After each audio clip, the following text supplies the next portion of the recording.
Good Saturday morning, everybody. It's a little later start today, but we have great guests for you. And we really, really appreciate everybody for sticking around. Sorry again, we seen you in the chats. And if you're gone, come on back.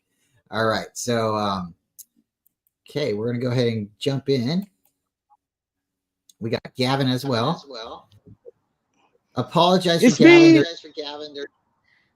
Let me pause you for a second. So right now with Android going on, if you're using an Android device, there is a small echo. So when I'm done talking and Gavin jumps in, Gavin will mute himself when he's done so we don't have an echo. But everybody, thank you so much for coming. It won't be here for long. The echo will go away, but today we might have to deal with it. So we have Daryl here and Gavin and David McNiner here as always. I'm going to mute so Gavin can go ahead and holler at everybody real quick. It's me. It's Notorious G-A-V. What's up, guys? Thank you very much, Brian, for having us on the show. David, you're an absolute legend. And I want to give a shout out to our very special guest today, the guy in the QPR shirt, the legend himself, Daryl Alien Jazz Party. How are you, my friend? Well, we drew, so I'm all right. We played all right, but we can't score and we can't hit a second ball. But at least we didn't lose. So I'm in all right mood. How are you doing? Yeah, I'm good. Wrexham won today, so they're second in the league. They're looking like they could get promoted, back-to-back promotions. So I just want to say, everybody watching the show, there's a show on Hulu. If you've got Disney Plus, you should get it for free, I think.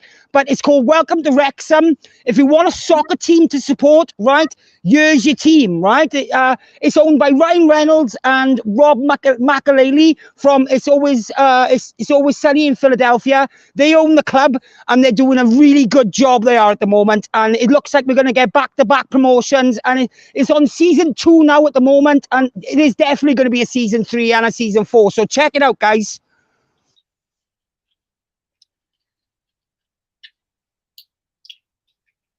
Oh, you're muted, Brian. Brian, you're muted. Thank you. So yes, when I'm done talking, I got to mute, and then when Gavin's done talking, so we don't have the echo, so it'll be back and forth. But thank you so much. Shout out to the chat. We got Bebop, we got John LaJoy, we got Boss Quest, David Corona, 49ers Ultimate Report. We have Daniel Thompson up in here. Thank you everybody for coming.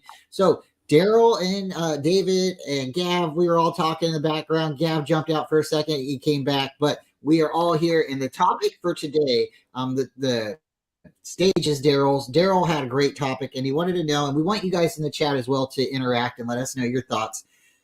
Are these players underappreciated? Is it a time where you just say goodbye, or should we get to a point where these guys are more of a retirement? You come and you're here for the long haul, or are we playing with these guys as commodities? So in the past, these 49ers have had the mentality, let you go before you're here too long, right? You know, you can go maybe produce another place for a year or two, but we want the best out of you, and we're going to let you go before we have to tell you goodbye, right? And that's why we've seen, people like Joe Montana leave. We've seen, maybe not the reason we see him leave, but that's the mentality. The Niners greats are asked, if you want to continue to play, you can go somewhere else, but we're going to move on with younger players. They did it to Jerry Rice. They've done it to so many players, and it's not necessarily what we want to say the 49er way, but it's what they've done in the past. So at this point, Aziz Sharir, I'm so sorry. Jimmy Ward, these players like last year that were here, we could have kept them. We could have possibly had a, maybe a little bit longer of a run with these guys, although Jimmy was here for a very long time. But he chose to leave, and he chose to leave with somebody who was also in the building, who we possibly could have kept. Our coach, D'Amico, went on to get a promotion, and now he's the head coach somewhere.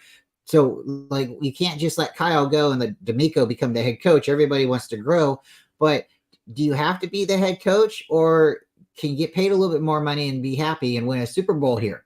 So let me go ahead and throw it to David real quick. Then we're going to pass it to Daryl, and I want to hear Daryl and Gav's opinions on this. And everybody, please, in the chat, throw me your opinions, your ideas. Go ahead, David. Well, due to the salary cap implications that, don't exist when it comes to coaching because they don't count against the salary cap, 100%. It is up to our owner and president GM to say, you know what? We're down to pay this guy head coach money just to be our coordinator. And let's keep him around. And, the loss of D'Amico Ryans, it's also Robert Saleh, and then the Dolphins got Mike McDaniels, how many good coaches can you lose before there's a drop off? And that could be what we're seeing right now. But what we've typically done is we took a linebackers coach and he made him into our defensive coordinator. This time we went off script. We hired a guy out of house. And that's something I look at like you don't quite know that guy that well because he's coming from out of house. So, this offseason, is Steve Wilks going to stick around? I don't know. It's a yet to be seen thing. We do have the last half of the season for him to put up or shut up type of thing, right?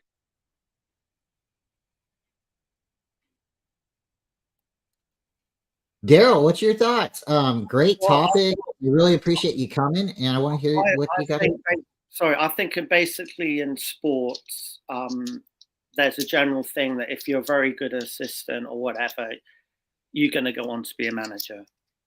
I mean, and that's what it is. It's like a secret handshake, like the mate. It just has always been that way. I mean, I can take you examples of assistants now who are managers, like the manager of Arsenal used to be the assistant of Man City. He's never going to be the manager of Man City because the manager is never going to be because it's Pep. I don't think these guys are ever going to be the head coach of this. So you can understand there's a career move with the coaching that is very difficult. Whether you do it straight away, like maybe you could keep it longer, like what sort of like it's happening too soon, and they will happen because someone is going to be. I mean, isn't in the history of all of them have been assistant coaches gone on to even Carl Shanahan's dad wasn't he, and then it's the stepping stone of where you're going to go. So I don't think you can stop it because I don't think if they aren't going to be head coaches, then they're not going to be that ambitious, are they? I don't think they are going to. And then you want the whole of you want the vibe of your club to be good. You don't want someone trapped there because they're there or whatever. That's not going to work. And I think that's why a lot of players left. I mean, that's why, Krug keeps on saying, why didn't they, should have kept the Aziz, the linebacker. And I think he had a go. He wanted to go. He needed to see how good he was as a professional footballer. Or he wanted to be a captain. He would never be a captain on this team. He's a captain on the team he's on now, and he just wanted to give it a gear because as professional players, they don't want to go regretting not knowing that. And I that might be, it'd be interesting to actually interview him. That might be as important for him to get a Super Bowl rather to be a starter and have a whole season rather than be the third player. You don't know. You'd have to interview the guy, but I feel that they didn't let him go. I think when Krug says we let him go, I believe that they did the right thing. And I think if they did keep him, I think was his salary is only $5 million. It wasn't too much what they're paying him. It's not like they're paying people more. I think if they kept him or whatever, it's not allowing this guy, and this in his 4th, 5th year. So I don't know. It's difficult. I think Lynch is trying to be really nice to be. I'm for the players. I'm for the thing, and I think he is doing. I think this promotion he's got is he's getting away from Kyle. I believe Kyle will leave his stay because he spent 7 years as a general manager talking to all those clubs, all the owners. Or he's got great connections, regardless of what he does in the draft. I think he's the face of the team now. Not. I think there's more to it, and I think doing things like letting these players go, he's helping the players, and the players like that. And I could be completely wrong, and I don't know what I'm talking about, But I sense the most important thing you want is the right environment for the players. You don't want players at your team that don't want to be here. And as for Jimmy Ward, he obviously didn't want to be here. So you can't keep players on your team who don't want to be here. I mean, that's all I can say. So with Jimmy Ward, I definitely think he nailed it right there. I think there was a point in time where he's like, I don't want to be here no more. I like you, D'Amico, but I don't want to be here with the 49ers anymore. I don't want to play the position they want me to play. I've done all this for them for the last, however long I've been here. The honeymoon's over. I've been hurt. I've come back from injuries. I've played positions that they want me to that I think I shouldn't be playing, but he's been that utility guy for our team where he's played, again, all these different positions when we needed him to. So for them to let him go, it is kind of a little disrespectful, but they thought, okay, it's time to move on. Maybe his attitude and maybe vibes in the locker room didn't clash. So it's time to let him go. But when you let somebody like a coach go and you continue to let coaches go so you can get comp picks for it. Okay. You got a mentality. You want to keep building through the draft. I get it.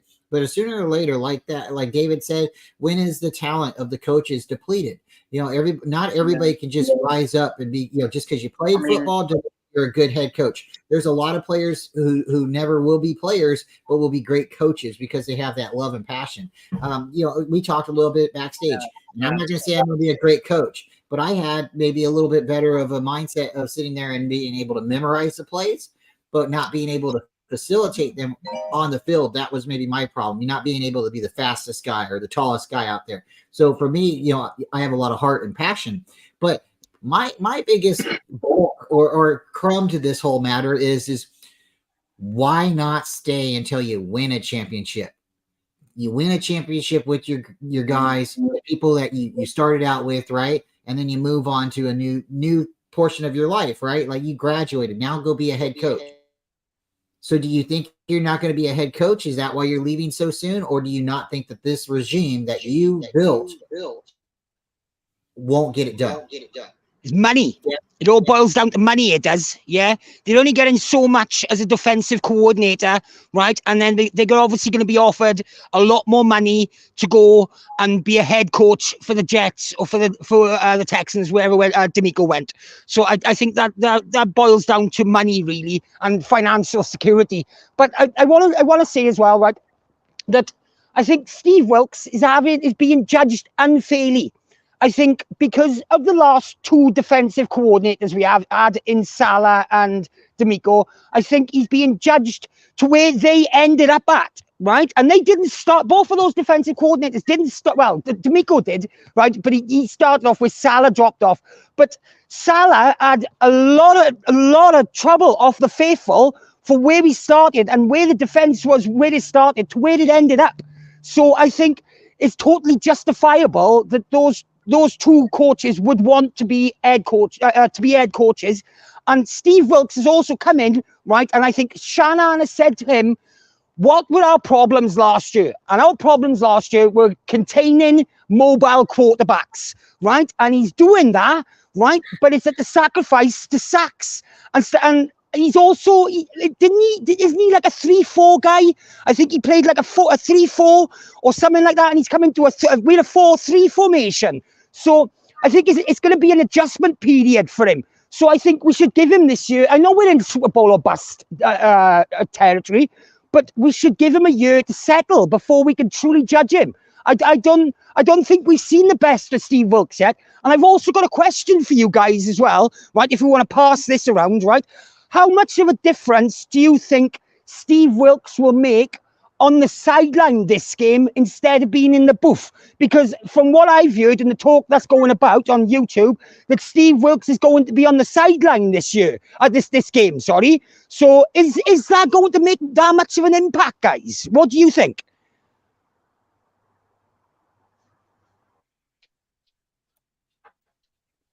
David, what do you think?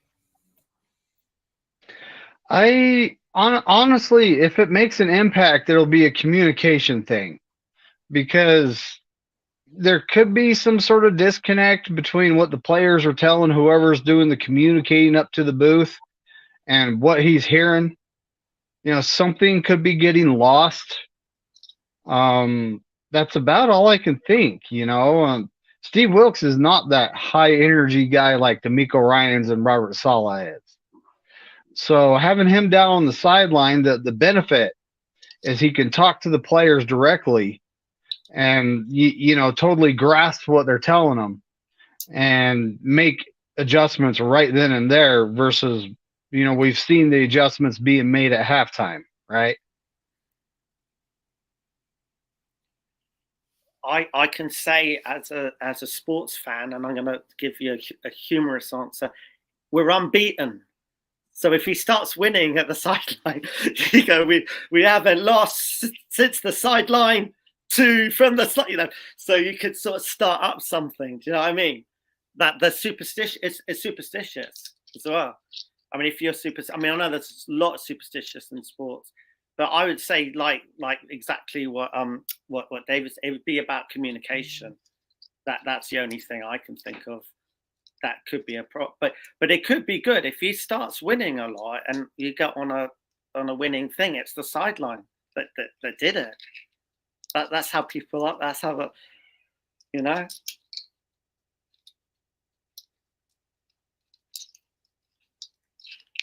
I think if it comes to the sidelines and we start winning, it could be a combination of a bunch of key factors: different player, different scheme, maybe communication. But if we come to the field and we lose this game and then we continue to lose, then there could be a lot more problems right there, right? So say he wins this game and then we lose next week. Should he go back to the booth? Yeah. I think the guys just got to be comfortable. I think right now they're just trying everything. I think because the 49ers noise or voices on Twitter are very loud and on YouTube and, just on different social medias, they're listening. So shout out to the Niners for listening. But hopefully the Niners fans aren't the ones that are running the show. Hopefully the organization can continue to. So I don't think right. Can I didn't answer it. I didn't. What's up, Corey? Right. I don't think it's going to make that much of a difference, boys. Steve Wilkes, right, is not the reason we are missing so many tackles. Right. Him being on the sideline, him being in the booth is not going to impact that. If we're missing tackles, then we're obviously going to give up big yards. Right. So I don't think, apart from what David said, maybe I could piggyback a bit off that with the communication. But he's got the communication. He's got a microphone. He's talking into their helmets, isn't he? From the booth. So I don't see if it's going to be relevant that much. But I don't think it's going to make a blind bit of difference, boys.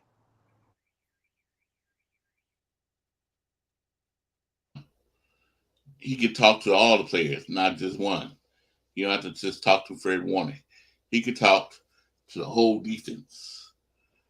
See, and that's the communication that Saleh brought, and by being on the field, and D'Amico, by being there, they could talk to all the players, not just one.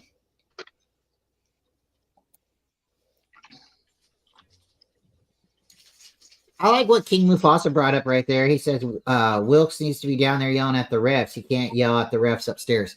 That's a good point because he's not going to beat up the refs. The refs know that, but still hearing somebody in your ear and you being accountable a little bit more than just being able to just run around there. And we've seen it too with the other teams where they'll point out things that's happening to us and say, "Watch this player," and then the ref watches it and then they give us a penalty. So hopefully, that can definitely change. Corey, when Gavin talks, me and you have to mute because there's an echo because of the audio. But yeah, thank you for coming. And let's go ahead and give it back up there to Daryl. Daryl, what's your thoughts on the overall, side of the 49ers right now? We've lost 3 in a row. Sorry, can I just follow on the question? I'm very curious, right? Because I don't know. Is there a NFL either defensive coordinator or offensive coordinator that the team hasn't let go and has had to stay, like refuse them to be a coach anywhere and stop them from being a head coach? I mean, I just, because that's what we're saying, we should do this, right? This was the earlier question. We shouldn't let these coaches go. But has there been in the past someone that's refused them? Right.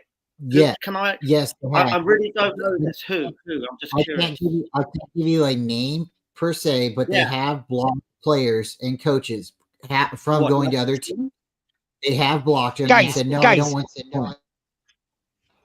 guys, didn't Salah turn around and he was offered a head coaching job the year before he left, and he said, "No, I'm going to stay one extra year," and he come out publicly and said it, and he said he was going to stay an extra year, so he didn't leave us in the poop in the doo doo.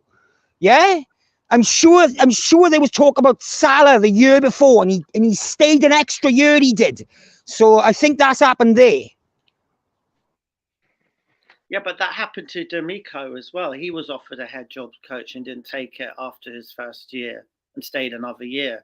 But what I'm just saying is do team, because the other, I mean, I'm completely ignorant here and I don't know, right? I'm just saying, because I can see it's always a stepping stone. Like, you become a defensive coordinator and eventually become a head coach. But I mean, is there like a guy that was really head coach material that wasn't allowed to be? Like, they weren't allowed to talk to another team or do that? Because I can't see it being a possibility if it's never happened. It'd be really bad to keep these coaches from moving on. I don't think we're powerless to do this. I think if they've been offered head jobs, am I completely wrong in this or not? Because they're going to want to be the head coach, aren't they? That's a really good question, and I really wish I knew the name that this is, and I believe this happened before, where they don't want a coordinator going somewhere else and they are restricted, or maybe they're offered more money and that sweetens the pie, and they just decide to stay. So I'm going to look that up and I'll get back to you with that on Twitter. But I would think the only way this would happen if you were guaranteed the head job coach. Like if it was George Seifert or something, they say, mate, you're going to get the head job. Do you know? I can see them staying if they know they're going to get the head job. Do you know? Like if they're going to take over. I can see like the sense of the 49ers. I'm sure George Seifert at some point was offered a job, but he knew he's going to get taken over as a head. I can see that as a stepping stone. But if someone like wants to give you a job as a head coach, I think they take it regardless if they've been there long enough. They just want to be a head coach for themselves. And I think as fans, we're all stuck in the Super Bowl, but they want their best NFL experience. And if they are not going to be a head coach, they want to be head coach, I think, over a Super Bowl. I really do believe that.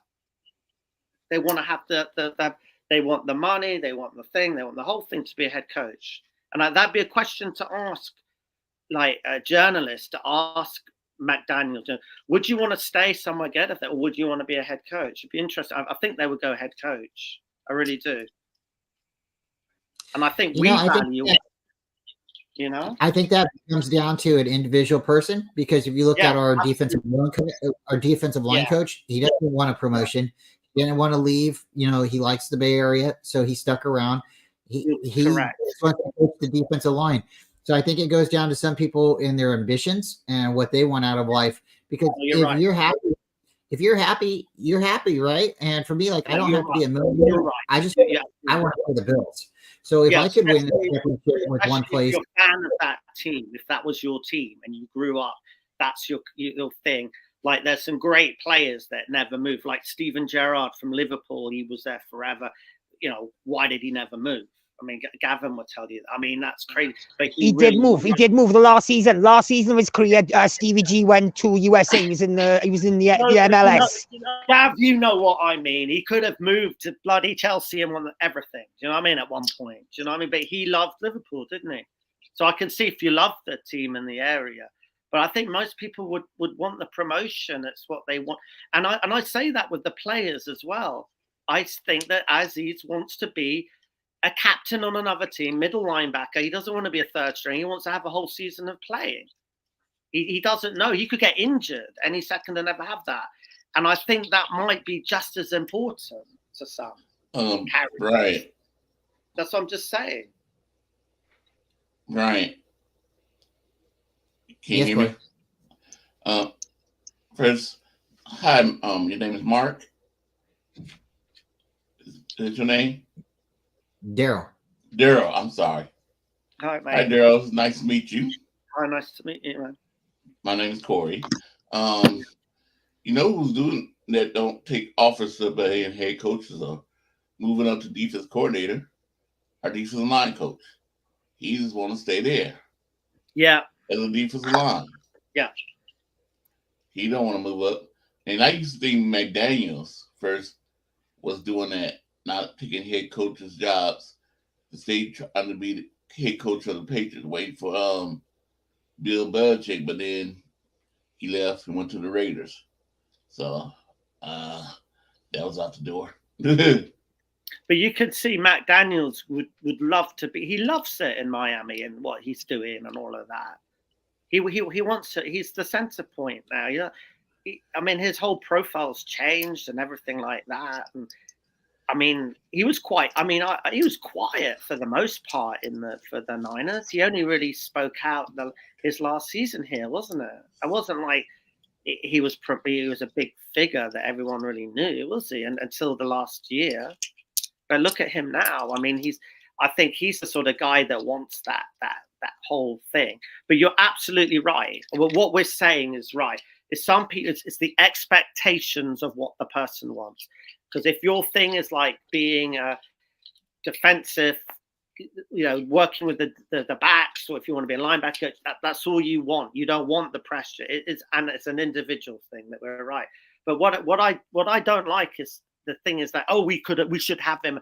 I don't think it's that easy, and that's the only thing that I've been listening to. All the thing that we're no good at the run now because we've let all these people go.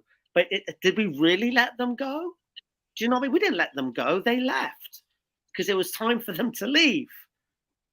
That's do you know what I mean? There's two. You can always give somebody a little bit longer. You can give them some money and ask them to stay, or you can let them go and say, hey, go find employment somewhere else, see if they'll pay you better than what we're offering you. So you do have to go down to case by case situation. Did they offer you money and you say, I don't like it, I want more, right? Or did they say, no, you didn't even offer me something, so I'm going to go look somewhere else? So I think, again, you got to look at the Niners. I don't think it's money. I don't think it's money. I don't think it's necessary money. I think they'll take less money in some cases to just go somewhere else. In the case of Jimmy Ward, he'd take less money. He's had enough. Absolutely. I don't know about that. I think Jimmy Ward, if he was how much more money would he get? I mean, would he really honestly take? Do you think it's just the money? Because I know the money in Texas, where Jimmy went to, the state of Texas. The taxes for that is different for the taxes in California, so he can buy a bigger chunk of property definitely in Texas. I think if the Niners offered him more money, I think he would have swallowed his pride and stayed with the Niners. But really? I think the Niners are done with him. Really, I really think they were done with him. What about Aziz, the linebacker? Injury prone, I believe. Right. But do you honestly think that he needed to go? Because he wanted to be a starter. I mean, you played the football, and that's why I like to talk to people that played college football or any sport. You want to be a starter. You don't want to be on a bench or you want to start, and you need to take less money to bloody start, don't you? Do you know what I mean? That's so true. It's not funny though. And Azeez Al-Shaair is the best linebacker the Tennessee Titans have.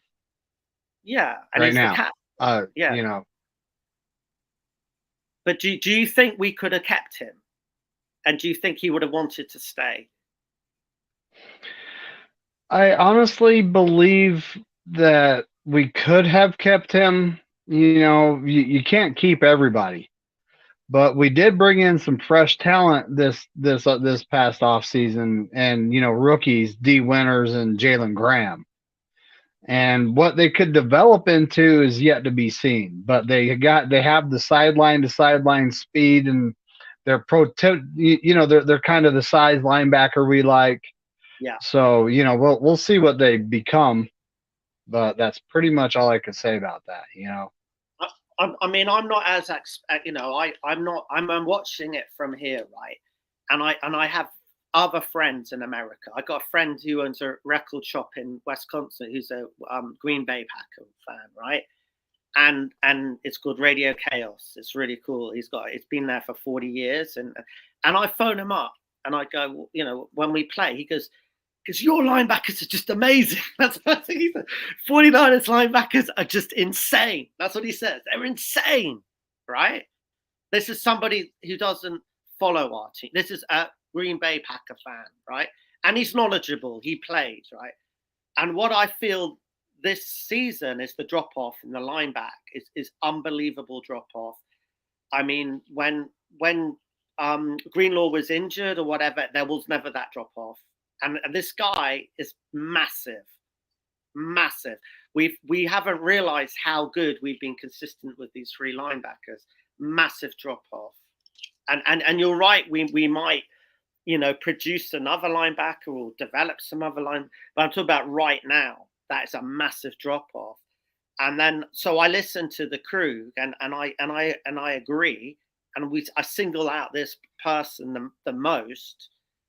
And going back to even when we lost it, the Cleveland, you know, when Greenlaw didn't play that game, we went away thinking, oh, it's because Greenlaw wasn't there. That was the first thing, oh, Greenlaw's there.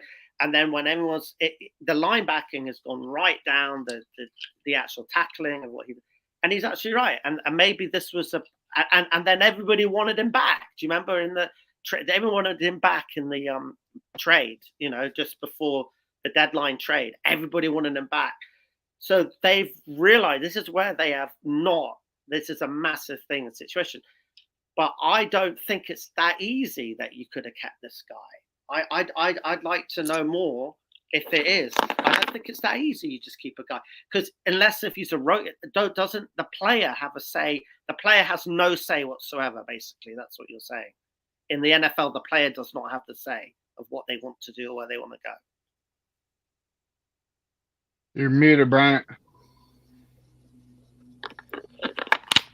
It comes back down to case by case situations. Some players have a restriction in their contract, and they get to say, "Hey, I'm not going there. I don't care if they pay me the moon. I'm not going there."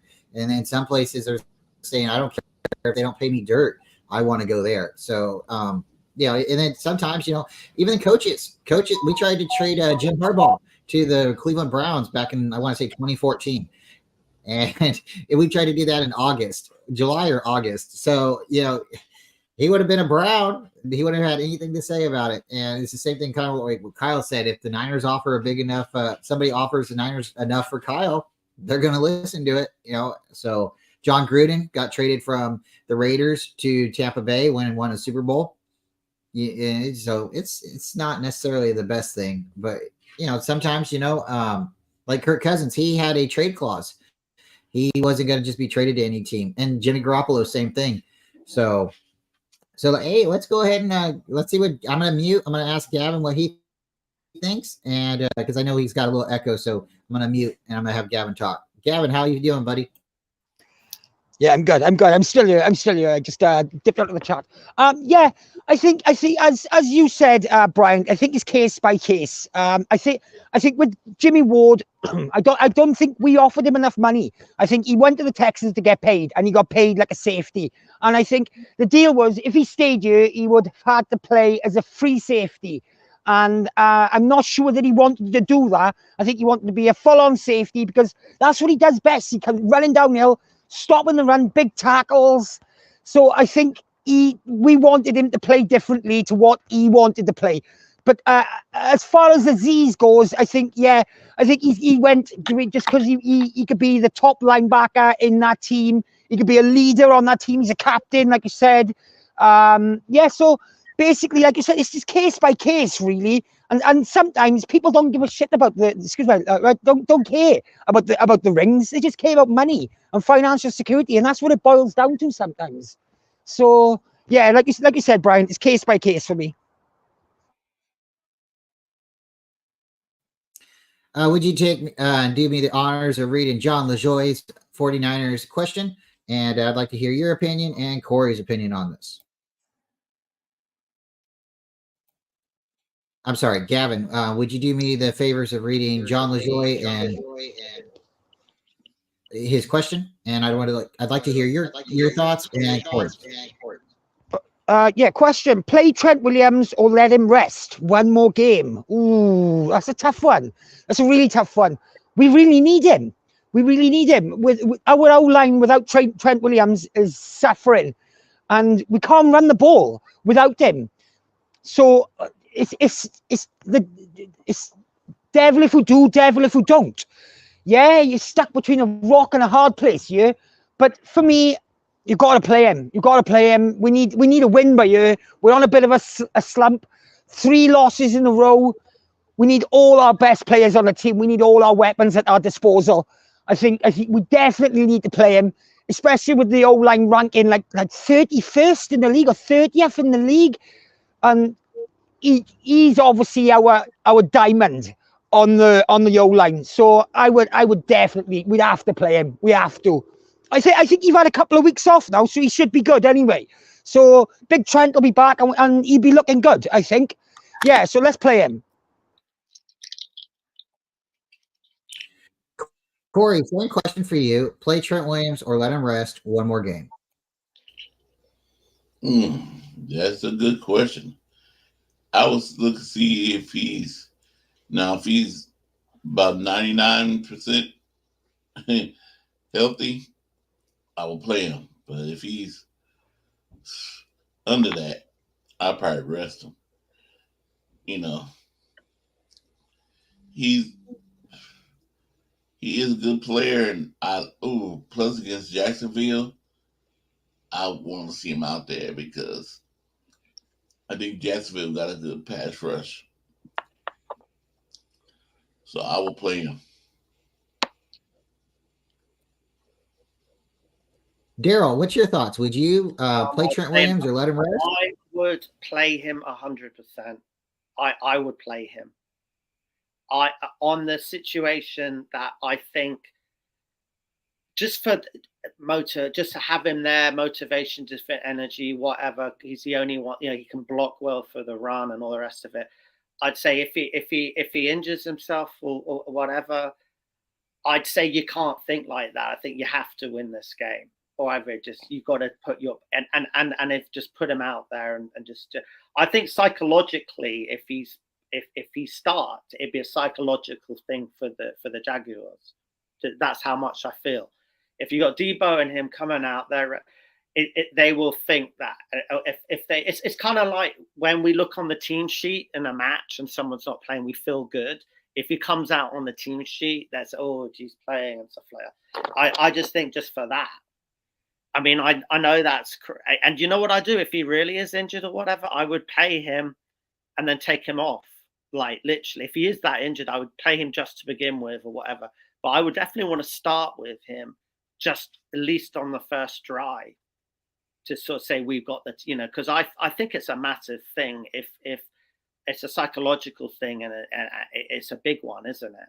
I mean, if he plays, I think everyone's going to be up. It's going to raise it and stuff like that for that reason. And then if he does injure himself even more, then you have to worry about that. But I'd say you have to have him. It's too much now. There's too many losses. You just got to go and just change. You got to change the whole. Do you know what the whole thing of this thing is the vibe and the feel? Even putting the Wilkes down, they just got to put the vibe and the feel right. And just having him start would just be a different vibe. So you have to play him. That's my thing. I love it. I love it. We do. Yeah. We need them both coming out with the bump box. We need the Niners, coming out with the attitude. I mean, the thing is that even if they don't play well, it's that the initial thing of the team sheet coming into it. Do you know what I mean? And I think it's. I mean, definitely in our sport, right? When I'm talking about other sports, whatever, if a player like that's missing out, the other team get excited even. Oh, he's not playing. It's like, whoa, it's like, but if he's coming in, it's like they might lift them down a bit and think, oh my God, Trent Williams, because they don't know how injured he is. He's starting, so you got to start him, and I think they have to. And I think realistically, they have to think about the moment, not about the future. You have to think about now. You just got to go for it. And if he does get that, then you have to deal with that consequences. So I'd say start. All right. David McNiner, what's your thoughts? Play Trent Williams or let him rest one more game, tape it all up, all man on deck. What's your thoughts? This is a win or go home kind of situation. We're not even home, so we do have to go home if we lose, right? Win or lose, we're still going back to the Bay. So your thoughts, what do we do with Trent? At this point in time, we need him. It's not there's no question. He's our best offensive lineman, and without him, Jalen Moore filled in admirably, but there is a drop off going on, and the question is, can he go? It might just be one of those situations where this offseason he needs to get the ankle cleaned up a little bit, and we might just have to manage the injury to keep him on the field over the course of practice, for the rest of the season, right? But if he can go, because we need him.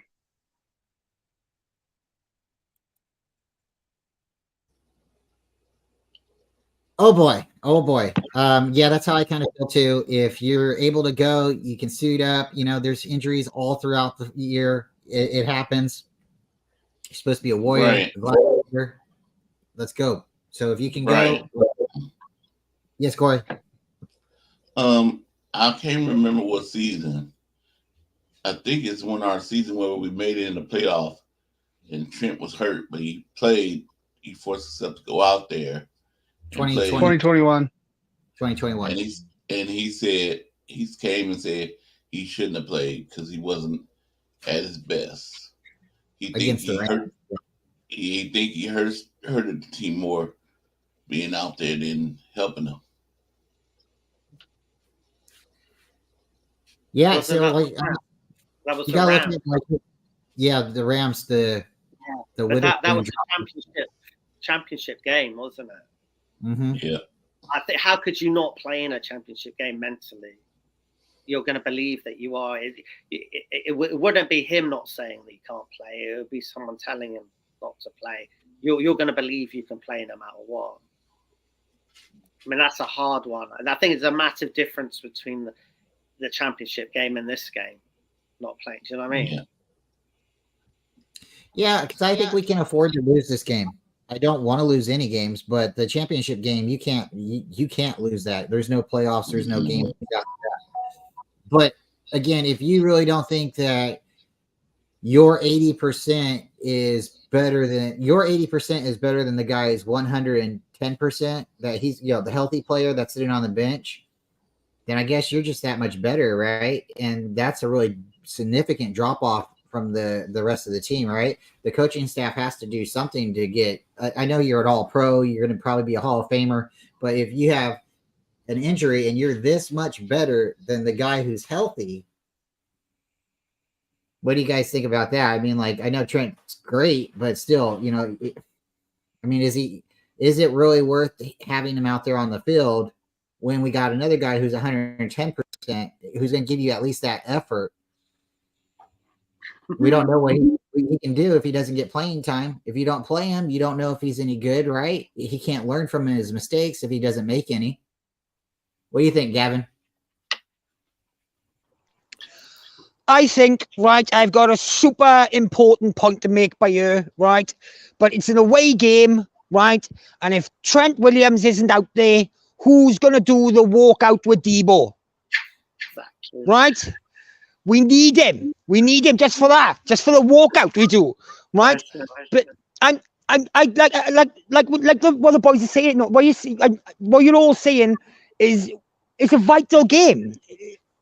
I think we need him out there. We have to get him out there, just like Darryl said, like a psychological factor, just for the fear factor, for him being on the field, and also.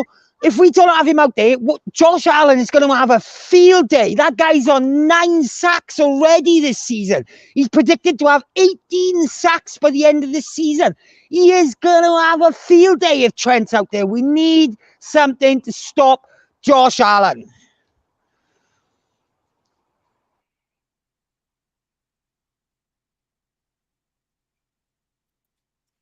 The other Josh Allen, because if people didn't know, there is two. There's a quarterback, and And there's one that plays in Jacksonville, one that plays in Buffalo, and one that plays in Florida. So yeah, that's definitely fun. All right, Corey, what's your thoughts on this upcoming game? And we're gonna go ahead and get out of here in a couple minutes, but let's go ahead and give everybody around the horn here your optimistic thoughts on the Niners playing against the Jaguars. And yeah, let's go, Corey. Okay, I'm a little nervous about this game. I used to have more confidence with the 49ers going into a game, but this one's kind of making me feel nervous because I wonder if it's the real Niners coming out or is this other team that have not been playing like the Niners.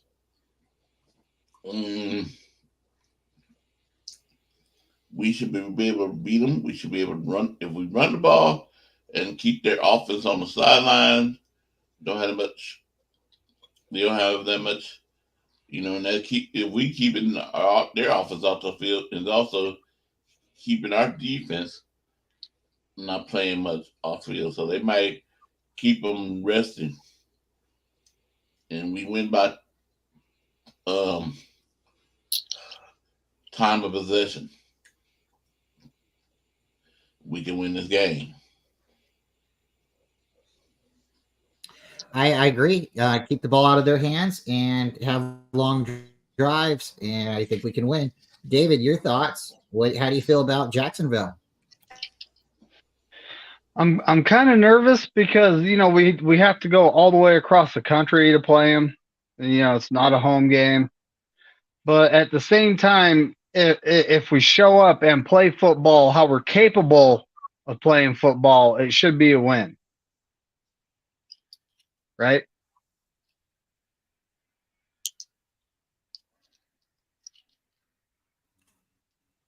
We don't have to rush off just yet, but we are going to get out of here in a little bit. John, thank you for coming. Rick Diaz, thank you for coming. Teradome, Eric Wallace. We got so many people in here today. Danielle Thompson, John Jay, again, everybody, Tony, everybody coming in. Thank you so much. So, Daryl, thank you again for coming. Love to have you on again. How do you see the Niners?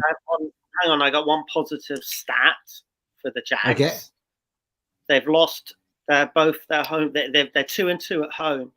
The two matches they've lost have been at home, and that is good. You got to really start saying they're not that good at home if they're 2-2. So they have been beaten twice. The two matches they've lost have been at home.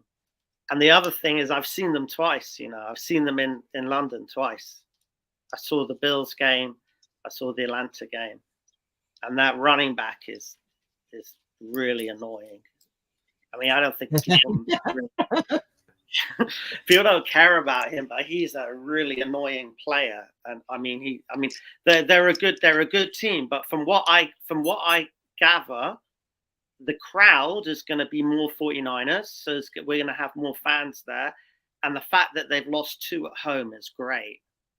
That's a really good stat. Now, if they can get that through to the players that they've lost 2 at home, that they're not there, they're not, and they're terrible fans. I mean, terrible fan, but I mean, they are a nothing team. So when it comes, I can see why they win away. I mean, this is going to be a home game again for the 49ers, and they have to sort of get the vibe that they're not good at home, and that's you got to go psychologically, get into people's heads and stuff like that. That's what the thing. And I don't know if anybody said that in the YouTube content creators that they've lost twice. They're only 2-2. That's how you say you're only 2-2 at home. That's how you do it. That's how they're not that good. They're only 2-2 at home. They lost twice. So the Niners are 4-2 versus the Jaguars all time. Our first 2 meetings, we lost to the Jaguars. I think the first meeting was in 1999.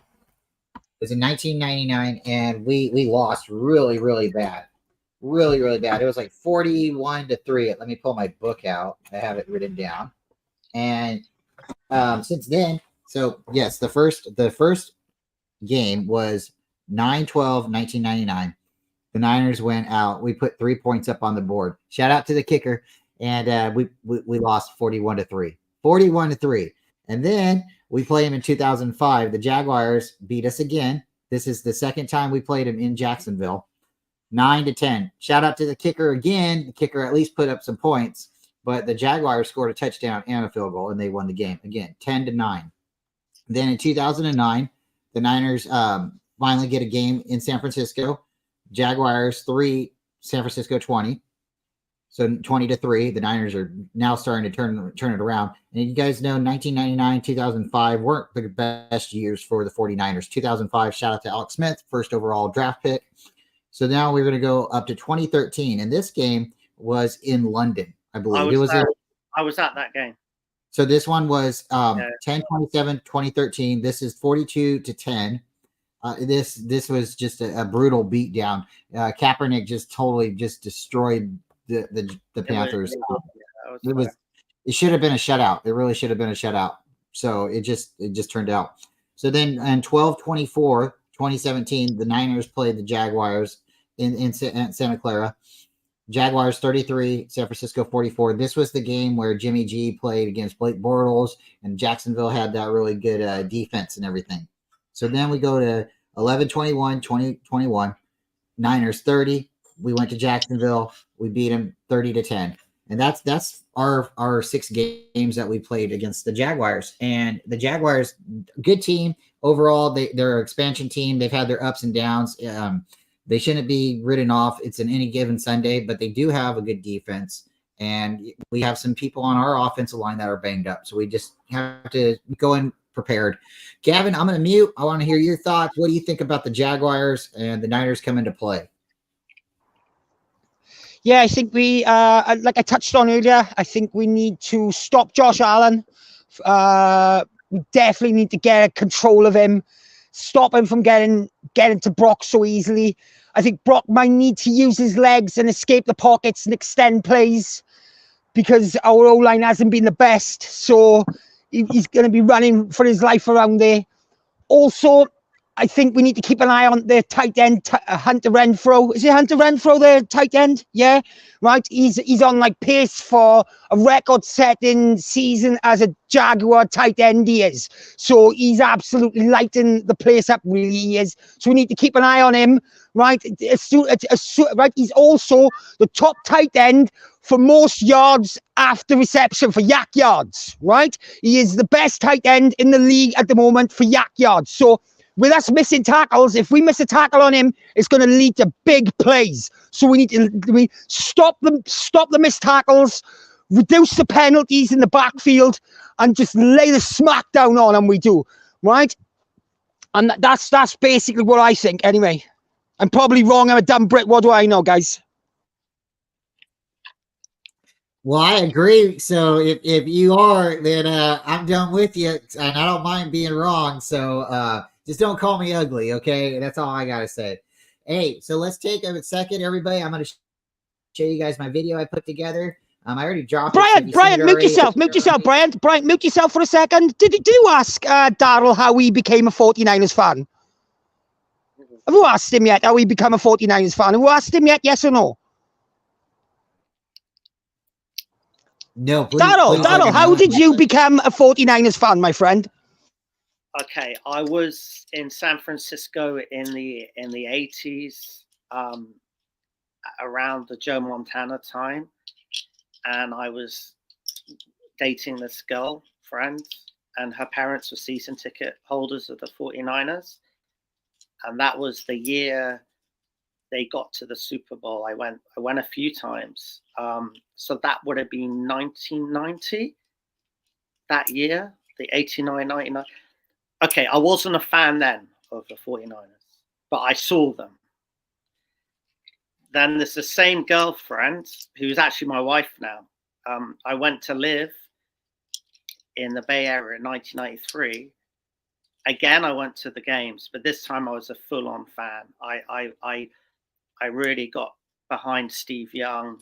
I was there 2 years before the Super Bowl. So when the Super Bowl factory happened, and I was at the championship game, I was at that Dallas game. I went to that game. And I think that makes me a 49er fan. And that used to be a really good 49er fan because that game. Do you know what I mean? And I went to loads of 49er games, but I've never seen the crowd behave like that on that day. If you look at the highlights of that game, it was so noisy. That's the most noise I've ever heard at Candlestick. The guy actually fumbled because it was so loud. If you actually look, it was so. The fans were fantastic that day. The fans were amazing. They just were so up for that Cowboys game. So I became that. And then I lived in America for 6 years, and I also became a Giants fan and stuff like that. And then since I've come back to England, I've been a fair weather 49 fan because I can't watch it when it's too bad. I can't watch the years when it's too bad.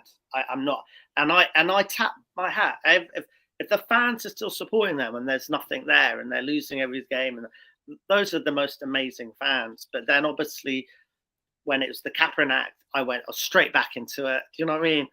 And I think because of the YouTubers and the podcasts and that, I've been a full-on 49er fan since the Super Bowl run, so that far back, really. And it's gotten so much better overseas. Like when we were in the Super Bowl, we didn't have what we have now. There wasn't like all these YouTube stations that or they were there, I didn't know about them. Do you know what I mean? And I'm a really full on fan. And then what's also, my son's a fan too, and he watched the Super Bowl. He's now 16, and also so I've got the family involved like that. And it's always nicer because you can celebrate together when you watch the games. It's not. I like it when So it's become it really has become my team. But my roots are that championship game. I will never ever. I'd say that's one of my top sporting moments of sport. I never, because when we left that game, we won the Super Bowl. I can't explain. We won the Super Bowl. Anyone who's there was no doubt about it. Didn't we won the Super Bowl? When we beat the Cowboys that day, we won the Super Bowl. It was that was just the most amazing feeling and the stuff. And then I was used to get the Chronicle, and I'd look at the stats and stuff like that. How many? And it's all different now. Do you know what I mean? But I was that sort of thing. So I've got that big living in the Bay Area in me for 5-6 years in the 90s. I love it. I love hearing how other fans become passionate and how they interact with the Niners. I've heard other people just like you, have to take a break for time to time, because there was a point in time where we went through a very long dark period. We call those the dark days. For me, the 94 Super Bowl you were talking about was my very first 49er game I can recall remembering. And then from there, I tried to watch as many games as possible. As I grew up, I became more of a person who understood the game. So from 97, truly, I was locked in every Sunday on the couch. I wasn't outside. Prior to that, I was outside running around, and all of the Niners are on. Yeah, we're going to win. But I didn't really know what to do or say. I could throw a football, and that was about it, right? But then starting to get into it, start watching more and more football. 97 wasn't the best year for the Niners either. We had some injuries. I believe Bryant Young and Jerry Rice broke their leg. I remember my friends who were Dallas Cowboy fans and Tampa Bay Buccaneer fans on the block and telling me my team's garbage. And I'm thinking, we got 5 Super Bowls. How are we garbage, right? But, because, their teams were up and coming. So shout out to everybody here. And Gavin, real quick, I'm on mute. Tell everybody how you became a 49er fan, and then I want to play the video. Right. I sort of said last week how I became a 49ers fan, but my mic was super muffled. It was. So, yeah, basically, I used to go to my news agents, and they used to sell packets of bubblegum there. And inside the packets of bubblegums, there was wooden key rings, which were molded into the shape of football jerseys. And there was 24 key rings in the bubblegum. There was obviously one jersey inside each bubblegum. So you would buy loads of bubblegums, and then you would collect the key rings. So I started collecting the key rings, and I grew up in a house, and the house number was 49 Edge Hill. that's where I grew up from the age of like from when I was born till I was like 21. And my friend said to me, because I was collecting the key rings, and I said to him, which football team should I like out of all these key rings? And he was like, you live in a house called 49, you're a Liverpool fan, and this is like 1987, 88, and Liverpool were winning everything in the 80s. He said, you should be a 49ers fan. And a couple of years ago, I started playing online games with Americans, and I didn't have much to associate and talk to Americans about. So what I did is I decided to adopt one of your national sports, and I would become passionate about the team just as I am passionate about Wales, about Liverpool. And I decided that all my American friends are saying, become a Patriots fan. The Patriots, you want to support the Patriots, they're the best. And I was like, no, I'm going back to my roots. I'm going back to the 80s. I'm going back to the key rings. I'm going back to the 49ers. And it's 49ers all day, every day. And right, before we go, right, I just want to shout out John J. If John J is in the chat, right, I just want to say the Nuggets own the Warriors. 4 in a row now we beat new boys, right? There's no answer for Nikola Jokic. Nikola Jokic is tearing the league apart, right? And he is one of the greatest players to ever play the game. So, John J., you no longer own the Nuggets. We own you, baby.